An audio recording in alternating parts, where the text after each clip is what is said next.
నమస్తే, welcome to our channel. నేను సౌజన్య. వల్లభనేని వంశీకి కష్టాలు మొదలయ్యాయా? అవుననేటువంటి సమాధానం వినిపిస్తుంది. అసలు ఏమైంది? వల్లభనేని వంశీ చుట్టూ కష్టాలు ఎందుకు తిరుగుతున్నాయి? అసలు ఏం జరిగింది అంటే జగన్మోహన్ రెడ్డి కనుచూపు ఆయన వైపు లేదా? ఏం జరిగి ఉండొచ్చు? ఈ అంశానికి సంబంధించి మనతో మాట్లాడడానికి, వారి విశ్లేషణను మనతో పంచుకోవడానికి ఈరోజు మనతో పాటు ఉన్నారు సీనియర్ జర్నలిస్ట్ జగదేవ్ ఉన్నారు. వారితో మాట్లాడదాం. నమస్తే అండి. నమస్తే.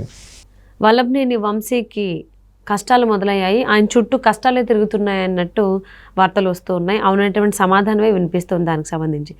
అసలు ఏం జరిగి ఉండొచ్చు అంటే జగన్మోహన్ రెడ్డి ఆయన కనుచూప సంథింగ్ ఏదో అంటారు కదా, అన్నీ ఆయనకి అంటే వెన్నంటే ఉండేవాళ్ళు కదా యాక్చువల్లీ జగన్. వల్లభనేని వంశీకి ఆయన లేరా? ఆయన అనుగ్రహం లేదా? అందుకనేనా వల్లభనేని వంశీ చుట్టూ కష్టాలు వెలువెత్తుతున్నాయి, ఒక వలలా చుట్టేసే ఆయన్ని? అంటే వల్లభనేని వంశీ గారు టీడీపీలో ఉన్న ఎమ్మెల్యే వైసీపీలోకి మొగ్గు చూపారు. దానికి కారణం కొడాలి నాన్నగారు, ఆయన తర్వాత వంగవీటి రాధా గారి ముగ్గురు మంచి స్నేహితులు ఆల్రెడీ నాని గారి వల్ల ఇన్ఫ్లుయెన్స్ అయ్యి, లేదా జగన్మోహన్ రెడ్డి గారి పథకాలు నచ్చో, ప్రభుత్వం నచ్చో వల్లభనేని వంశీ వైసీపీ మొగ్గు చూపారని మన గతంలో కూడా చాలా ఇంటర్వ్యూస్లో కూడా చూసాం. సో ఆ వంశీ గారికి ఇక టికెట్ కన్ఫర్మ్ అవ్వకుండా ఈయన ఎందుకు జంప్ అయ్యారు ఏంటని కూడా కొన్ని వార్తలు వినిపించాయి.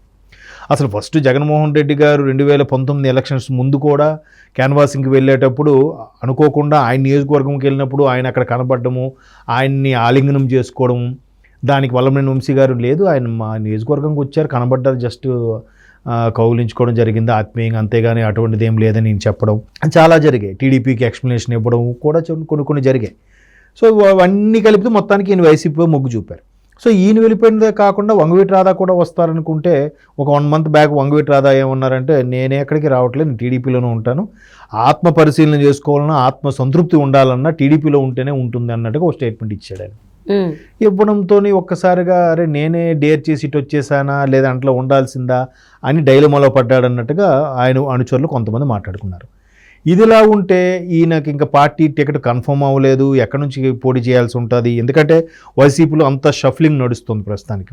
ఇక్కడ వాళ్ళని అక్కడ వాళ్ళని ఇక్కడ, ఎమ్మెల్యేని ఎంపీగా, ఎంపీని ఎమ్మెల్యేగా, ఎమ్మెల్సీని ఎంపీగా, రకరకాలుగా తర్జుమాలు జరుగుతూనే ఉన్నాయి. సో వీటన్నిటిని వేరు చేసుకుంటే ఈయనకి ఎక్కడి నుంచి లోక్సభకు పోటీ చేయమంటారా, లేదా అసెంబ్లీకి పోటీ చేయమంటారా, ఏ స్థానం నుంచి పోటీ చేయమంటారా అని డైలమాలో ఉన్న నేపథ్యంలో మరోవైపు ఎన్నికల ఖర్చు కూడా భారీగా పెరిగిపోయింది. ఈ భారీగా పెరిగిపోయడంతో ఈయన నాకు అసలు ఏమీ లేదు, ఎందుకంటే గడిచిన 5 ఏళ్లలో గవర్నమెంట్ వైపు లేను కాబట్టి నాకు ఎక్కడ ఏమీ లేదు, నా ఆస్తులు నా బిజినెస్లో కూడా అంతగా ఏం లేదు అన్నట్టుగా ఈయన చెప్తే జగన్మోహన్ రెడ్డి గారు హెల్ప్ చేస్తామన్నట్టు కూడా ఒక సమాచారం ఉంది. అంటే అందులో వాస్తవం ఎంతో తెలియదు. జనరల్గా ముఖ్యమంత్రి గారు ఎందుకు హెల్ప్ చేస్తారు, బట్ హెల్ప్ చేస్తా అన్నారు అని అనుకున్నారు. అది నిన్న మొన్నటి వరకు ఆ గుడ్ న్యూస్ తెలిసిన మరుక్షణం ఇవాళ ఆయన మీద ఒక పిడుగులా పడినట్టు అయింది. అదేమిటంటే 2019లో ఒక పోలింగ్ బూత్కి సంబంధించిన కేసు ఇప్పుడు దాన్ని జిల్లా కోర్టు తిరగదోడింది. దాని మీద 3-4 సార్లు ఆయనకి ఎక్స్ప్లెనేషన్కి పిలవడం కూడా జరిగింది. బట్ ఈయన వెళ్ళకపోవడము, లేదంటే పెడచెవిని పెట్టడము, దానివల్ల కోర్టు ధిక్కారం కింద ఆలోచించి ఆల్రెడీ ఆయన ఎక్కడున్నా అరెస్ట్ చేసి తీసుకురండి అన్నట్టుగానే కోర్టు ఆర్డర్స్ పాస్ చేసిందంట. సో నిన్నటికి నిన్న వైసీపీలో అంత ఫేవర్గా ఉంది, మిత్రుడితో పాటు తను కూడా వైసీపీలోకి వెళ్తాను, మంచి లోక్సభ స్థానం నుంచి కానీ అసెంబ్లీ స్థానం నుంచి కానీ పోటీ చేస్తాను, అంతా బాగుంది అనుకున్న టైంకి ఈ ఎన్నికలకు అవసరమైన ఖర్చును కూడా జగన్మోహన్ రెడ్డి గారు భరిస్తారన్న ఆనందం 24 hours అవ్వకముందే ఈ కేసు ఇష్యూ అవ్వడం అంత డైలమాలో ఉంది. అండ్ మోర్ ఓవర్ అనుచరులు మెయిన్ కన్ఫ్యూజ్ అవుతున్నారు. ఈయనేంటి ఇంతకీ వైసీపీలోనే ఉన్నారా, కొనసాగుతారా, లేదా మళ్ళీ బ్యాక్ టు టీడీపీకి ఛాన్సే లేదు. ఎందుకంటే ఆల్రెడీ చంద్రబాబు గారి మీద కానీ, లోకేష్ గారి మీద కానీ ఘాటు వ్యాఖ్యలు, విమర్శలు చేసిన వ్యక్తి ఇప్పుడు ముందుకి వెళ్ళలేడు, వెనక్కి వెళ్ళని పరిస్థితి ఉంది అన్నట్టుగా కూడా చాలామంది మాట్లాడుతున్నారు. సో అది పూర్తిగా అంటే ఒక్కొక్కరుగా వైసీపీ నుంచి బయటకు వచ్చేసి టీడీపీ, జనసేన కానీ ఇంకా ఆప్షన్ లేనప్పుడు మళ్ళీ షర్మిలా గారితో కూడా వెళ్తున్న నేపథ్యంలో ఈయన వైసీపీలోకి వెళ్ళడం అనేది అందరూ కూడా చర్చించుకునే అంశము. మెయిన్ తన తోటి కార్యకర్తలు కానీ, అనుచరులు కానీ వాళ్ళు కూడా డైలమాలు ఉన్నారు, మనం వైసీపీలోకి వెళ్దామా, టీడీపీలోకి వెళ్దామా అని. ఎందుకంటే ఆల్రెడీ విజయవాడ సిటీకి సంబంధించి కేసీఆర్ నాని గారికి ఉన్న అనుచరులందరూ కూడా ఆయన ఒక్కడ వైసీపీలోకి వెళ్ళినా కూడా ఆయన అనుచరులు కానీ, ఆయన కింద స్థాయిలో ఉన్న ఆయన నియోజకవర్గంలో ఉన్న ఎమ్మెల్యేలు కానీ వెళ్ళట్లేదు, టీడీపీలోనే కొనసాగుతున్నారు. ఇప్పుడు ఈయన అనుచరులు కూడా టీడీపీలోనే కొనసాగారనుకోండి, ఈయనకి అది భంగపాటు అవుతుంది కదా. అందుకు ఒకవైపు ఆయన డబ్బుకు ఆయన ఎన్నికలకు అవసరమైన ఖర్చు జగన్మోహన్ రెడ్డి గారు ఇస్తూనే సపోర్ట్ చేస్తానని చెప్పినా కూడా ఈ నెటు తేల్చుకోలేక ప్రస్తుతానికైతే ఎవరికి అందుబాటులో లేరని ఇన్ఫర్మేషన్ కూడా ఉంది. వంశీ గారు కొంత ఆయన ఫోన్ స్విచ్ ఆఫ్లో వస్తుంది, ఎవరికి అందుబాటులో లేరు, ఈ ఎటు తేల్చుకోలేకపోతున్నారు ఆయన. అటు అలాగని టీడీపీలోకి వెనక్కి వెళ్ళలేరు, ఇటు వైసీపీలో ముందుకు కొనసాగలేరు అన్నట్టు పరిస్థితులు ఉందన్నట్టుగా అందరూ జనరల్గా సోషల్ మీడియా వేదికగా అదే చర్చ జరుగుతుంది. అండ్ మోర్ ఓవర్ ఆ మెయిన్ ప్రధాన అనుచరులు ఎవరైతే ఉంటారో వాళ్ళు కూడా ఇదే చర్చనీయాంశంగా మాట్లాడుకుంటున్నారు. అందులోనూ జగన్మోహన్ రెడ్డి సాయం చేస్తాను అనేదే కొంచెం ఆలోచించదగ్గ విషయము. అందులో 100 కోట్లు వల్లభనేని వంశీ గారికి సాయం చేస్తానండవు అలా చెప్పిన కొద్ది గంటల్లోనో ఒక రోజులోనో ఆయన మీద పాత కేసు ఒకటి బయటికి రావడం, దానికి నాన్ బెయిలబుల్ వారెంట్ ఇష్యూ చేయడం కోర్టు నుంచి.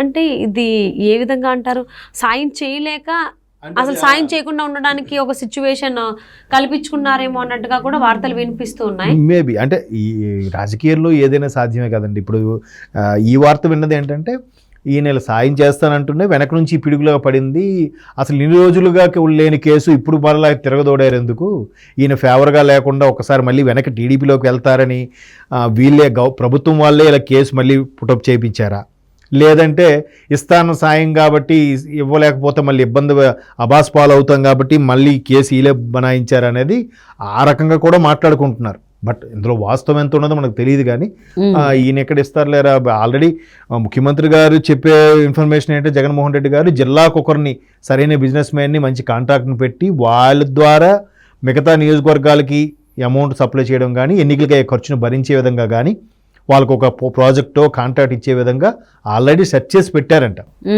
బట్ అలాంటప్పుడు జగన్మోహన్ రెడ్డి గారు ఇస్తారన్నది మాత్రం ఎంతవరకు వాస్తవం నాకు తెలియదు. మేబీ ఆ బిజినెస్ మ్యాన్ కాంట్రాక్ట్ ద్వారా వంశీ గారికి అమౌంట్ ఇప్పించే అవకాశాలు కూడా ఉండొచ్చు. అలా చేస్తారు. కానీ మళ్ళీ ఇప్పుడు కేసు ఇన్ని రోజులు ఈ 5 ఏళ్ళుగా లేనిది 2019, 2024లో ఒక్కసారిగా మళ్ళీ కేసు ఫైల్ చేసేసరికి ఆయన ఇమీడియట్గా అరెస్ట్ చేసి తీసుకురండి అని కోర్టు చెప్పడంతో ఖచ్చితంగా ప్రభుత్వ హస్తం ఉందనే డౌట్ అయితే వస్తుంది. అంతే కదా, ఇంతవరకు 5 ఏళ్ళు లేని వాయిదా ఇప్పుడు సడన్గా ఎందుకు వాయిదా వచ్చి ఇప్పుడే ఎందుకు 4 మరి అంటే జగన్మోహన్ రెడ్డి అనుగ్రహం వల్లభనేని వంశీ పైన లేదా, పోయిందా? మేబీ అంతే కదా. ఈయన ఫోన్ కూడా స్విచ్ ఆఫ్లో పెట్టుకుంటున్నారు. ఈయన వైసీపీ శ్రేణులతో కూడా అంత యాక్టివ్గా ఉండట్లేదు, అలాగే టీడీపీలో కూడా వెళ్ళలేకపోతున్నారు. ఈయన డైలమాలో ఉన్నారు కాబట్టే ప్రభుత్వం నుంచి ఒక ఝలక్ ఇచ్చే విధంగా కోర్టు నుంచి తీర్పు వచ్చిందనే అభిప్రాయం కూడా ఉంది. బట్ నిజం పెరుమాళ్ళకెరిక అన్నట్టుగా రాజకీయాల్లో ఏదైనా సాధ్యం కాబట్టి వీళ్ళు మళ్ళీ వెనక్కి మడం తిప్పితే కనుక ఖచ్చితంగా కేసులు ఫుటప్ చేస్తారు. లేదనుకోండి గెలిపో ఓటమో తర్వాత దైవాధీనం. ముందు ఎలాగో వైసీపీలో కొనసాగుతున్నారు కాబట్టి వైసీపీకి కొనసాగి పోటీ చేయాల్సిన ఆవశ్యకత అయితే ఉంది. బట్ ఒకవేళ పోటీ చేసినా గెలుస్తారని గ్యారంటీ లేదు, అప్పుడు ఇంకో పరాభవం ఎదురవుతుంది.